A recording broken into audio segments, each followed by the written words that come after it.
Next week marks a very important day to Back to the Future.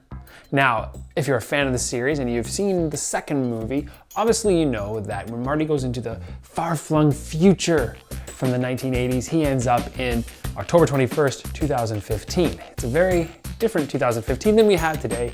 There are no hoverboards or self-lacing sneakers or anything cool like that, and we still wear our pants right side out.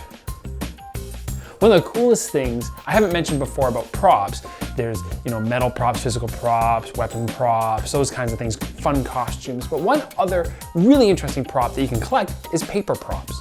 Paper props are really interesting because you're talking about things like maps and letters and books. I've seen people do some amazing Indiana Jones diaries and such things like that. It's just an amazing thing you can do, and sometimes takes a lot of extra effort, whether it's weathering or replicating things by hand. And one of these things specifically that I have in my collection is a number of items from Back to the Future. And I thought I'd share today and next week for that particular October 21st of a couple of paper props I have made by a very talented individual who I worked on, as I've mentioned before, with the Jurassic Park shirts and hat. So Michael's created a number of very specific paper props, and you can still get these from him, and I will have a link in the description to his Etsy store where you can get these yourself if you're interested. But he is taking painstakingly every detail that you can imagine to create some of these items, whether it was just photo matching, even handwriting a number of the pieces. So I'm gonna share the very first one I have here, and that is the Save the Clocktower flyer. So here it is. It's pretty basic for what it is. It's in the beginning of the film when Marty was handed the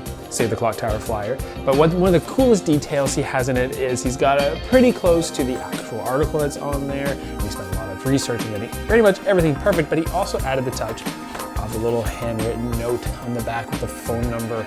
It's blue, just like in the film. For the most part, it's very, very good, very, very clean.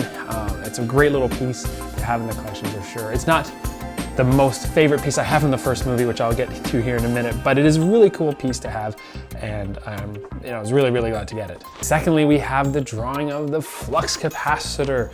This is about midway through the film when Doc Brown shares with Marty that he came up with this idea for time travel. He came up with the idea of this very particular structure and so a little bit of equations and whatnot.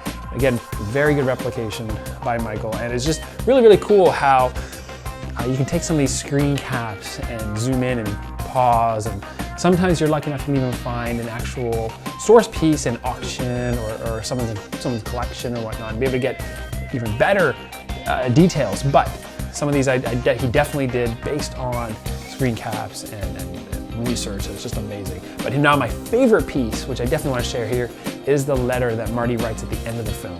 So one of the cool details that Michael did in this last thing, and that is the do not open till 1985 letter that Marty writes to Doc Brown. So obviously you have the envelope here with Lou's Cafe up in the corner. And the really neat thing here is that he gave or had an option for me to have both versions of the letter. So you have the actual letter, again, matching the handwriting as close as possible that he has here, right down to the signature of Marty. It's really, really good. It's compared by screen caps, it's pretty much indistinguishable. You might think that I have the actual one. It's pretty cool how he's got it right down to the paper size, everything like that. But then the neatest thing is that he then hand weathered a specific version of the future version that Doc Brown pulls out to show how he survived the shooting.